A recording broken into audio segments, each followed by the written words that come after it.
നമ്മൾ ഈ ഗണേഷ് കുമാർ സാർ കൊണ്ടുവന്നിട്ടുള്ള ഒരുപാട് നിയമങ്ങളുണ്ടല്ലോ, അതായത് ഈ കളർ കോഡിങ്, ഈ ഹെയർ ഓണുകൾ ഒഴിവാക്കുക, ഇതൊക്കെ നിങ്ങൾക്ക് ദോഷമായിട്ടാണോ അതോ ഉപകാരമായിട്ടാണോ മാറിയിട്ടുള്ളത്? അതൊക്കെ വളരെ മോശം അഭിപ്രായങ്ങളാണ്. വളരെ ഇതാണെന്ന് പറഞ്ഞാൽ നമുക്കൊരു എയർ ഓൺ ഇല്ലാതെ ഇത് ഹൈ റേഞ്ച് പോകുന്ന വണ്ടികളാണ്. ഇപ്പോൾ ഒരു ഊട്ടി ചുരം കയറുന്ന വണ്ടിയാണെന്നുണ്ടെങ്കിൽ ഒരു ബസ്സിന് പോയി കഴിഞ്ഞാൽ ചിലപ്പോൾ ഒരു പിക്കപ്പിന് സ്ഥലം ഉണ്ടാവുള്ളൂ. അത്രയും സ്ഥലങ്ങളുണ്ട്, ചെറിയ വീതി കുറഞ്ഞ റോഡുണ്ട്. അവിടുന്ന് നമ്മളൊരു എയർ ഓൺ നമ്മൾ ഇത്രയും 10-50 ആൾക്കാരും വെച്ചുകൊണ്ട് കയറി പോകുന്ന ഒരു വണ്ടി ഒരു എയർ ഓൺ നോക്കി കഴിഞ്ഞാൽ എതിരെ വരുന്ന വണ്ടി അവിടെ നിൽക്കും, നമ്മൾ വെയിറ്റ് ചെയ്ത് നിൽക്കും. ഇത് സാധാരണ നമ്മളൊരു ഓൺ അടിച്ചു കഴിഞ്ഞാൽ അത് ഒരു പക്ഷേ വണ്ടി ഇറങ്ങി വരുന്ന വണ്ടി ഒന്നും കൂടി ഇറങ്ങി വരുമായിരിക്കും. അപ്പോൾ അവിടെ ബ്ലോക്ക് വരും.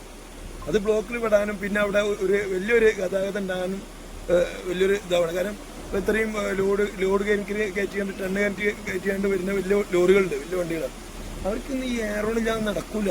ഇത് നമ്മൾ അതിൽ പിടിച്ച് ഒരു എയറോണൊക്കെ പിടിച്ച് നശിപ്പിക്കുക അതൊന്നും ചെയ്യരുത്. അതൊക്കെ ഒരു മന്ത്രി തന്നെ ഇല്ലാതാക്കണം. നമുക്ക് നമ്മുടെ ബസ്സിലെ മറ്റൊരു ഡ്രൈവറും കൂടിയും അഭിപ്രായം ചോദിച്ചു നോക്കാം. ഈ ഗണേഷ് കുമാർ സാറ് KSRTCനെയും നമ്മൾ ഈ ടൂറിസ്റ്റ് ബസ്സുകളെയും ഏത് രൂപത്തിലാണ് കാണുന്നത്? രണ്ടും രണ്ടായിട്ടാണോ കാണുന്നത്? അതിനെ വളരെ ചുരുക്കി പറയുകയാണെങ്കിൽ രണ്ടും രണ്ടായിട്ട് കാണുന്നു എന്ന് നമ്മൾ പറയണം. കാരണം എന്താ വെച്ചാൽ നമ്മൾ ഈ ടൂറിസ്റ്റ് ബസ്സുകൾ കാണുമ്പോൾ ലക്ഷറി ടാക്സ് അടച്ചിട്ട് റോഡിലേക്ക് ഇറങ്ങി ചെയ്യുന്ന ആൾക്കാരാണ്, ഓടിക്കുന്ന ആൾക്കാർ. അപ്പോൾ ഇതിന് ഈ KSRTC എന്ന് പറയുന്ന പ്രസ്ഥാനം വളരണ്ടാന്ന് നമുക്ക് ആഗ്രഹിക്കുന്നില്ല, വളരണം തന്നെ നമ്മൾ ആഗ്രഹിക്കുന്നത്.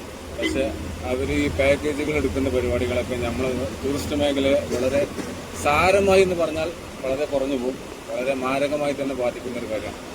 കാരണം നമ്മൾ ലക്ഷറി ടാക്സ് ഒക്കെ അടച്ചിട്ട് നമ്മൾ ഗസ്റ്റിനെടുത്തിട്ട് നമ്മൾ യാത്ര ചെയ്യുന്ന സമയത്ത് ലൈറ്റ് പാടില്ല, സൗണ്ട് പാടില്ല എന്നുള്ളതൊക്കെ പറയുമ്പോൾ നമ്മൾ ഗസ്റ്റ് പേയ്മെന്റ് ചെയ്യുന്നതിനുള്ള സർവീസ് കൊടുക്കുക എന്നുള്ളത് ഏതൊരു ജോലിയുടെയും ഒരു ഉത്തരവാദിത്തമാണ്. അത് നിറവേറ്റാൻ നമുക്ക് സാധിക്കുന്നില്ല എന്നതാണ്. അങ്ങനെ തരത്തിൽ നമ്മൾ മനസ്സിലാക്കുമ്പോൾ ഗണേഷ് കുമാർ സാറ് എന്നൊക്കെ പറയുന്നതിൽ എനിക്ക് വിരോധമൊന്നുമില്ല. പക്ഷെ അദ്ദേഹം ചെയ്യുന്നത് വളരെ മോശമായ പരിപാടിയാണ്. ഒരു ടൂറിസ്റ്റ് മേഖലയെ അടപടൽ തകർക്കുന്ന ഒരു പരിപാടിയായിട്ടാണ് ഞാൻ മനസ്സിലാക്കുന്നത്.